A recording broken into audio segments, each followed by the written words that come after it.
میٹھے میٹھے اسلامی بھائیوں، بقر عید تو کیا آتی ہے۔ دنیا بھر میں بے شمار عاشقان رسول اللہ عز و جل کی بارگاہ میں سنت ابراہیمی علیہ السلام ادا کرتے ہوئے قربانی کا جانور ذبح کر کے اللہ عز و جل کی خوشنودی حاصل کرنے کی سعی کرتے ہیں۔ یقیناً قربانی کرنے کے بے شمار فضائل ہیں۔ ان قربانی کے ایام میں ہمیں کیا کیا اعمال کرنے چاہیے، آئیے شیخ طریقت امیر اہل سنت بانی دعوت اسلامی حضرت علامہ مولانا ابو بلال محمد الیاس عطار قادری رضوی دامت برکاتم عالیہ کا معلوماتی انمول بیان ابلغ گھوڑے سوار سننے اور دیکھنے کی سعادت حاصل کرتے ہیں۔ اس ایمان افروز بیان میں شیخ طریقت امیر اہل سنت نے جہاں قربانی کے فضائل بیان فرمائے، وہیں قربانی کس پر واجب ہوتی ہے، جانوروں کی عمریں کتنی ہونی چاہیے، ان جانوروں کو ذبح کیسے کرنا چاہیے، پھر بوقت ذبح کون سی دعا پڑھنا چاہیے۔ اس کے علاوہ بے شمار معلومات الحمدللہ اس بیان میں موجود ہے۔ اور آخر میں شیخ طریقت امیر اہل سنت بانی دعوت اسلامی نے تبلیغ قرآن و سنت کی عالمگیر غیر سیاسی تحریک دعوت اسلامی، جو کہ اب تک کم و بیش 66 ممالک میں سنتوں کا پیغام عام کرنے میں مصروف ہے اور 35 سے زائد شعبوں میں نیکی کی دعوت کی دھومیں مچا رہی ہے، الحمدللہ شیخ طریقت امیر اہل سنت نے اپنے اس بیان کے آخر میں دعوت اسلامی کے مختلف شعبہ جات کا تعارف بھی بیان فرمایا ہے۔ الحمدللہ دعوت اسلامی کا اشاعتی ادارہ مکتبۃ المدینہ شیخ طریقت امیر اہل سنت کے اس معلوماتی بیان ابلغ گھوڑے سوار کو مختلف مواقع کے مناظر اور آواز کی مکسنگ کے ساتھ پیش کرنے کی سعادت حاصل کر رہا ہے۔ دعوت اسلامی is the largest religious, non-political, propagational and peaceful movement of Quran and Sunnah in the country, working for propagation of the message of the Holy Quran and Sunnah all over the country as well as abroad. The Jamaat is purely non-political, non-extremist and non-terrorist. Therefore, Ministry of Religious Affairs is satisfactory on their propagation for Islam as well as other activities relates to religion. وفاقی وزارت برائے مذہبی امور کی طرف سے جاری کردہ مکتوب کا اردو خلاصہ۔ دعوت اسلامی ایک غیر سیاسی پرامن سب سے بڑی مذہبی تحریک ہے جو کہ ملک اور بیرون ملک قرآن و سنت کے مطابق اسلام کا پیغام عام کرنے میں مصروف عمل ہے۔ یہ تحریک مکمل غیر سیاسی ہونے کے ساتھ ساتھ انتہا پسندی اور دہشت گردی سے پاک ہے۔ وفاقی وزارت برائے مذہبی امور اس تحریک کے نیکی کی دعوت عام کرنے کے انداز اور اس سے متعلق دیگر تمام امور سے مطمئن ہے۔ اما بعد فاعوذ باللہ من الشیطان الرجیم بسم اللہ الرحمن الرحیم الصلاة والسلام علیک یا رسول اللہ وعلی آلک واصحابک یا حبیب اللہ الصلاة والسلام علیک یا نبی اللہ وعلى آلك واصحابك يا نور الله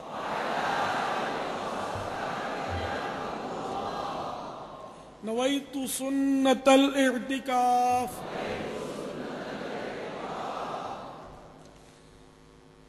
سرکار مدینہ منورہ سردار مکہ مکرمہ صلی اللہ تعالی علیہ وآلہ وسلم کا فرمانے دل نشین ہے، فرض حج کرو، بے شک اس کا اجر 20 غزوات میں شرکت کرنے سے زیادہ ہے۔ اور مجھ پر ایک مرتبہ درود پاک پڑھنا اس کے برابر ہے. صلو علی الحبیب صلی اللہ تعالی علی محمد. حضرت سیدنا احمد بن اسحاق علیہ رحمت الرزاق فرماتے ہیں میرا بھائی باوجود غربت رضا رب العزت کی نیت سے ہر سال بقرعید میں قربانی کیا کرتا تھا. اس کے انتقال کے بعد میں نے ایک خواب دیکھا کہ قیامت برپا ہو گئی ہے اور لوگ اپنی اپنی قبروں سے نکل آئے ہیں. یکایک میرا مرحوم بھائی ایک ابلق یعنی 2 رنگے چت کبرے گھوڑے پر سوار نظر آیا. اس کے ساتھ اور بھی بہت سارے گھوڑے تھے. میں نے پوچھا یا اخیو ما فعل اللہ تعالی بک، یعنی اے میرے بھائی اللہ تعالیٰ نے آپ کے ساتھ کیا معاملہ فرمایا؟ کہنے لگا اللہ عز و جل نے مجھے بخش دیا. پوچھا کس عمل کے سبب؟ کہا ایک دن کسی غریب بڑھیا کو بنیت ثواب میں نے 1 درہم دیا تھا، وہی کام آ گیا. پوچھا یہ گھوڑے کیسے ہیں؟ بولا یہ سب میری بقر عید کی قربانیاں ہیں اور جس پر میں سوار ہوں یہ میری سب سے پہلی قربانی ہے. میں نے پوچھا اب کہاں کا عزم ہے؟ کہا جنت کا. یہ کہہ کر میری نظر سے اوجھل ہو گیا. اللہ عز و جل کی ان پر رحمت ہو اور ان کے صدقے ہماری مغفرت ہو. صلو علی الحبیب صلی اللہ تعالی علی محمد. توبوا الی اللہ. صلو علی الحبیب صلی اللہ تعالی علی محمد. سرکار نامدار مدینے کے تاجدار بیزن پروردگار 2 عالم کے مالک و مختار شہنشاہ ابرار صلی اللہ تعالی علیہ وآلہ وسلم کا فرمان خوشبودار ہے انسان بقر عید کے دن کوئی ایسی نیکی نہیں کرتا جو اللہ عز و جل کو خون بہانے سے زیادہ پیاری ہو. یہ قربانی قیامت میں اپنے سینگوں، بالوں اور کھروں کے ساتھ آئے گی اور قربانی کا خون زمین پر گرنے سے پہلے اللہ عز و جل کے ہاں مقبول ہو جاتا ہے. لہذا خوش دلی سے قربانی کرو.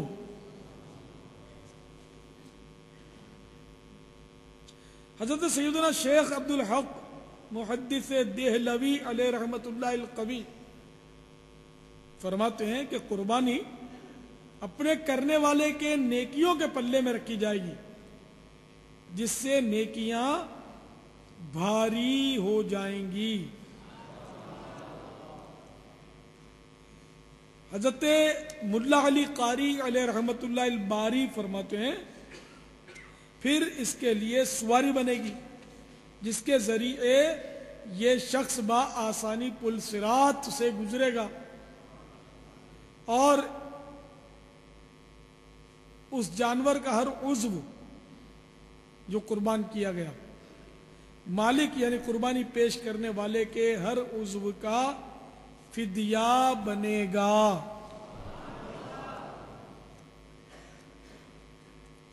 اس کو عذاب سے اس جانور کا ہر عضو جو ہے عذاب سے چھڑانے کے لیے گویا فدیہ بن جائے گا. قربانی بہت بڑی نیکی ہے عید کے دن اور یہ صاحب استطاعت پر واجب بھی ہے. تو اس میں میٹھے میٹھے سے بھائیوں خوش دلی سے کرنا یہ ضروری ہے. خوشدلی سے ہو، اخلاص سے ہو، ریاکاری کے لیے نہ ہو کہ لوگ دیکھیں اور واہ واہ کریں. کہ بعض لوگ ایسے بھی پائے جاتے ہوں گے کہ جو اس لیے خوبصورت جانور لیتے ہوں گے تاکہ لوگ دیکھیں اور پوچھیں کتنے کا ہے، تعریف کریں کہ بھائی تم نے تو بہت خوبصورت جانور لیا، واہ بھائی واہ، یہ تو بڑا دلیر ہے کہ بڑی قیمتی گائے لے کر آیا. تو اس طرح اگر واہ واہ کروانے کے لیے لیا ہے، ریاکاری کی نیت سے قربانی لی ہے، تو یہ تو بہت بڑا گناہ ہے کہ ریاکاری حرام اور جہنم میں لے جانے والا کام ہے. تو قربانی اللہ کی رضا کے لیے کرے اور اخلاص کے ساتھ کرے، لوگوں کو دکھانے کے لیے، واہ واہ کروانے کے لیے بالکل نہ کرے. البتہ یہ ذہن میں رکھیے گا کہ کوئی خوبصورت جانور لے اور اس کو لیے لیے پھرے، نمایاں جگہ پر باندھے، تو ہمیں بدگمانی کی اجازت نہیں ہے کہ ہم یہ کہیں کہ یہ ریاکاری کے لیے اس نے ایسا لیا. جب تک کوئی قرینہ واضح نہ ہو تو یہ دل پر حکم لگانے والی بات ہے کہ ریاکاری کا تعلق دل سے ہے. تو ہمیں حسن ظن رکھنا چاہیے کہ اس نے اللہ کی رضا کے لیے لیا ہے.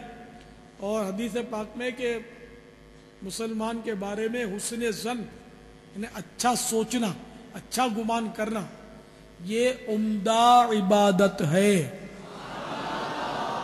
تو خدا نہ خواستہ اس کی نیت ریاکاری کی ہو بھی تو اس کا ذمہ دار وہ خود ہے. ہم سے اس کے بارے میں کوئی نہیں پوچھا جائے گا آخرت میں کہ اس نے ریاکاری کیوں کی. ٹھیک ہے نا؟ تو ہمیں کسی کے بارے میں بدگمانی نہیں کرنا چاہیے. اگر بالفرض اس نے ریاکاری کی بھی ہے اور ہمارے پاس کوئی واضح قرینہ نہیں ہے اس کو ریاکار کہنے کا، تو ہم کہیں گے اس کو ریاکار، تو اگرچہ وہ ریاکار ہو تب بھی ہم گناہ گار ہوں گے کہ ہمیں بدگمانی سے روکا گیا، ہمیں منع کر دیا گیا. علی ھذا القیاس. اسی طرح ہر معاملے میں ہمیں غور کرتے رہنا چاہیے کہ ہمارے معاشرے میں یہ ناصور ہے، بدگمانی بہت کی جاتی ہے. تو اس کو تفصیل سے سمجھنے کے لیے میرا مدنی مشورہ ہے کہ مکتبۃ المدینہ نے جو رسالہ چھاپا ہے بدگمانی، اس کو ضرور حاصل کیجئے. اس کا ہدیہ صرف 3 روپیہ ہے. پاکٹ سائز 3 روپیہ، اور اگر بڑی سائز کا لیں گے تو 5 روپیہ دیا. 50 صفحات کے آس پاس اس کے صفحات ہیں. جنہوں نے ابھی تک نہ پڑھا وہ بے شک نیت فرما لیں اور ضرور اس کو پڑھیں اور اس کو خوب تقسیم بھی فرمائیں کہ یہ معاشرے میں بدگمانی بہت پھیلی ہوئی ہے. اس کی وجہ سے آج کل گھر گھر جو ہے وہ میدان جنگ بنا ہوا ہے.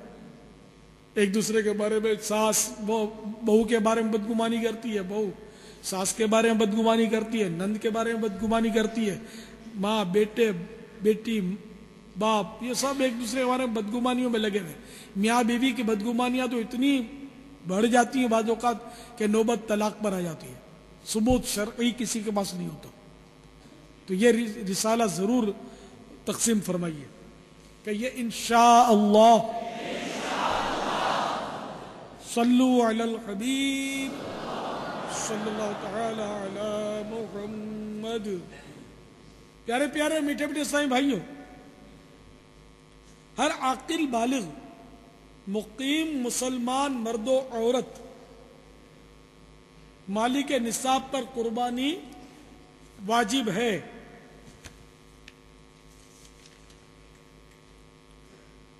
عام طور پر یہ رواج دیکھا ہے کہ پورے گھر کی طرف سے ایک بکرا قربان کر دیا جاتا ہے، حالانکہ صاحب نصاب ہونے کی بنا پر گھر کے کئی افراد پر قربانی واجب ہوتی ہے. ان سب کی طرف سے الگ الگ قربانی کی جائے. ایک بکرا سب کی طرف سے کفایت نہیں کرے گا، بلکہ ایک بکرا سب کی طرف سے کریں گے تو کسی کی ایک کی بھی قربانی نہیں ہوگی.